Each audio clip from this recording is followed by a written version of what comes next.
Greetings. We're connected with unconditional love, so let's call in the highest wisdom and guidance pertinent to you today. Starting with the High Priestess, where I'm getting a strong energy of balance. And the High Priestess obviously speaks of intuition, speaks of awareness. There's a knowing, there's an awareness. Like the High Priestess is really staring directly back at me today. Like she's not blinking. Obviously, it's a card, but there just feels to be an unblinking and steady focus and awareness and a knowing. It's kind of like a feeling like of when you go to sleep. Imagine falling asleep, and when you open your eyes in the sleeping realm, there's someone who has already been there sitting and she's already looking. So the way that she's looking at me, it feels like I was going to say that this energy is you. But this, if you are a feminine energy, if you're feeling yourself as a feminine energy, this is the energy that you're embodying right now. But this could be the energy of someone that is connecting with you. So it could be someone who is incarnated in this physical realm, or it could be someone you're connecting with as a spirit guide. But if this energy is external to you, it's someone who it's almost like you're waking up into your spiritual self, and it's causing you to, when you open your spiritual eyes, you're just meeting with this person who has, it seems like, already had their spiritual eyes on you. They've already been awakened and have been looking at you. The Six of Cups and the Two of Pentacles. It seems like there's been an energy of going back and forth between old habits that you've outgrown, old habits that don't suit your higher awareness and your honor. You've been learning to honor and respect your power, honor and respect your value, your worth, and approach relationships from a level of higher respect for yourself as well as for the other individual, for their higher self.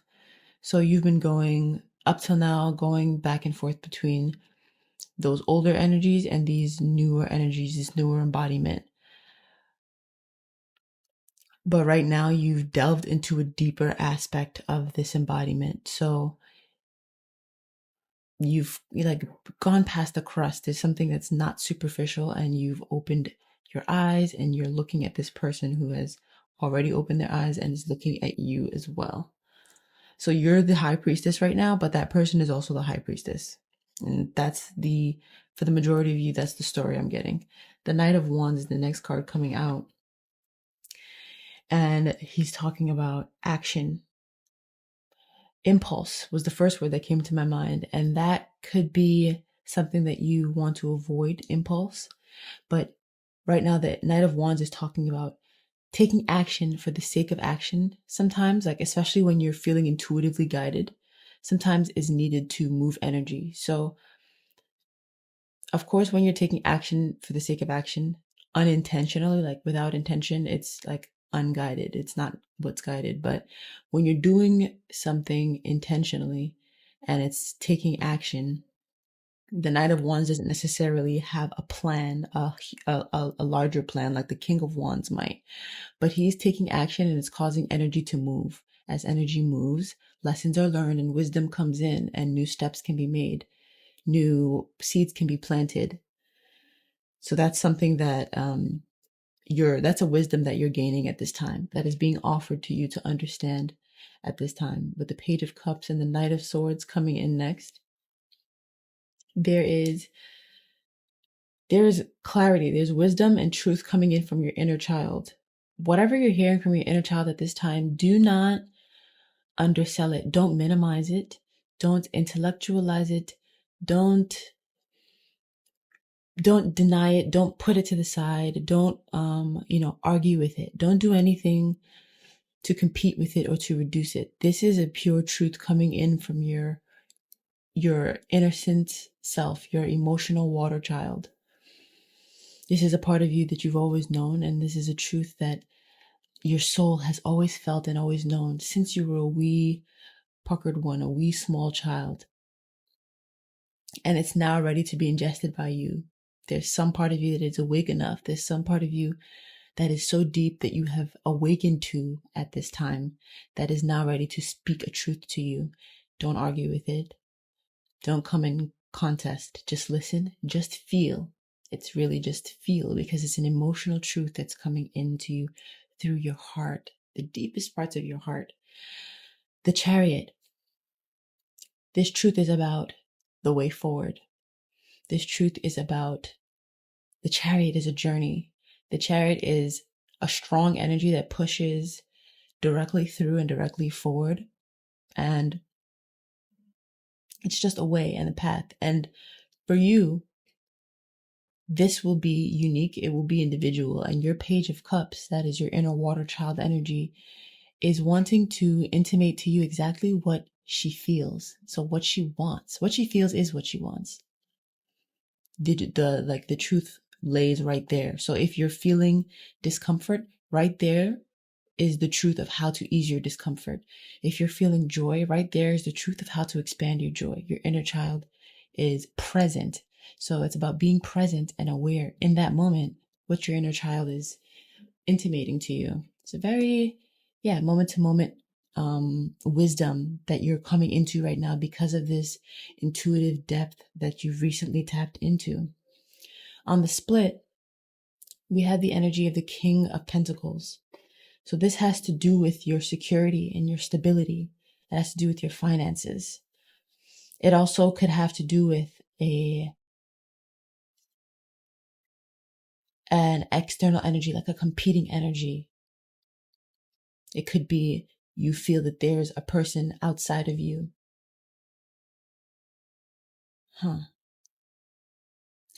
It could be that you feel that there's a person outside of you that is competing for something that you desire. Like they want something that you have or something that you want. And you want to see if there's a part of you that wants to demonstrate, not even just see, because on a level you already know. Again, the High Priestess is sitting here as the first card that came out of the reading. There's a part of you that wants to demonstrate that you are entitled to what you have. I'm not sure entitled is the right word. It's like, I wanted to say you are the owner of it. And if it's something like that, then it has to be some part of your destiny. There's something that is in direct point to point alignment with your core soul. This thing is you and it is your soul. And there's someone else that feels like they're a match to it as well. And so there's some sort of claim that you're staking. There's a line that you're drawing and making something very clear as the Emperor is coming in behind the King of Pentacles and King of Swords. So that's two different masculine energies, and then the Emperor. So basically one of you showing who's the Emperor. I'm not sure exactly which masculine your energy you're embodying at this time. So as we see here, the High Priestess, you're embodying that feminine energy of deep intuition, but you're also apparently embodying a masculine energy here of either the King of Pentacles or the King of Swords. So being focused on getting your mind right or your money right or your body right. If you are not embodying a masculine energy at this time, this is two masculine energies, external to you that are connected to you and one of them is wanting to demonstrate, or both of them are wanting to demonstrate that they're the one for you. They're the one that, is in alignment with your core soul. You intuitively will be able to make the choice, and you intuitively will know which one of those masculines is in alignment with a part of you that you have outgrown, and which one of those masculines is in alignment with the part of you that is tapping into that is your God self, your divinity, your power, your love, your unadulterated love. Yeah, Page of Pentacles, the Hermit, the Ten of Swords.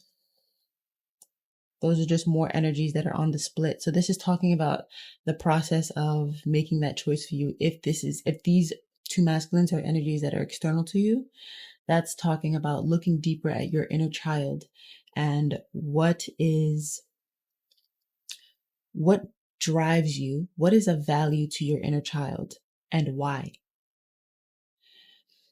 Right now, your inner child doesn't need to receive anything from a place of lack or from a place of feeling wounded. So recognize what parts of your inner child are desiring something because it is healed and what parts of your inner child are desiring something because it's not. And offer the unconditional love and healing where it's needed. And that will help you to make a more grounded decision on what external energy is in alignment with you from love and what external energy is in alignment with you from past and, living in the past or going back to a smaller restricted version of yourself. Finally, on the bottom of the deck, we had the Nine of Pentacles, the Queen of Swords, and Temperance. 10 of Cups. It's only a matter of time. There's something that you've written into reality. There's some form of your liberty, your independence that either you're wanting to begin to acknowledge your desire for and hopefully create for yourself, or you have already done so a long time ago and you're so sure. The Queen of Swords is looking and she's looking out onto the horizon. Temperance is speaking about spiritual energy, yes. And right now I just heard immediately, it's about time. So there's a temporal factor to it. And the sun is behind this angelic figure and it's rising. And it looks like the Queen of Swords is looking at that sun energy. And since the Nine of Pentacles is topping that, this is talking about your independence. It's talking about this. There's a state of freedom, of liberty, of being in the command position in your life that is coming out to underlie this reading. And this is what is chief for you right now. This is what is coming up for you and you know it. It just looks like you wrote it into your life. If this is something that you already know is happening for you, you wrote it into your life. You might be like a scripter, and that might be a method that you use for manifesting. If you've never heard of that, it's about writing and imagining, visualizing very freely and writing freely. You can look more into it. It's scripting, like a movie script. Writing a script for your life, essentially. If you haven't ever heard of that, that could be a very, very potent way of manifesting that your guides are wanting you to look into. And if you have heard of that and you've used that, things are coming in for you. If you're, thinking of imagining yourself in a more liberated, more in command position energy in your life, yeah, Spirit is saying definitely go for it because that's what you're being intuitively guided to do. You're tapping in deeper and deeper right now. Okay, so I do not feel guided to pull a Crystal Wisdom Healing Oracle card for today. So that last tarot card will be the end of the reading. I really do intend that this message brought you a lot of clarity, peace, and some intuitive confirmation as well. I look forward to us connecting again in future readings. And subscribe, comment if you feel guided to. And take care of yourself. Happy aligning.